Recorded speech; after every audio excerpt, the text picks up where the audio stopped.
Welcome to the Tech Egg. Don't get scrambled. Enjoy the video.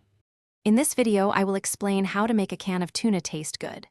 First, always drain your tuna very well, whether it's in water or oil, to prevent a watery or overly oily salad. Next, introduce a creamy base. About 2 tablespoons of mayonnaise or Greek yogurt works wonders. Finally, chop up some crisp celery, red onion, or pickles for a delightful crunch and fresh flavor.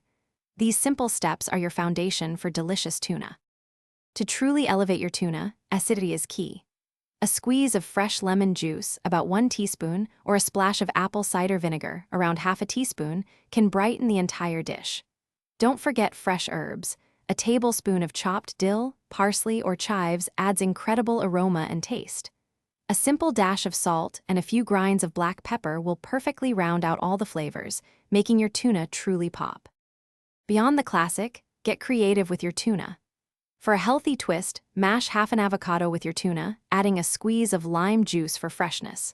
Or, transform it into a quick meal by tossing it with about 1 cup of cooked pasta, 2 tablespoons of pesto, and some halved cherry tomatoes. If you like a kick, mix in 1 teaspoon of sriracha and a 1/4 teaspoon of sesame oil for a delicious spicy tuna. Now that your tuna is perfectly prepared, it's time to enjoy it.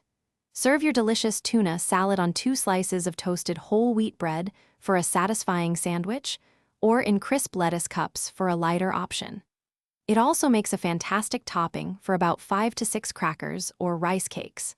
Remember, any leftovers should be stored in an airtight container in the refrigerator and consumed within 3 days for best quality.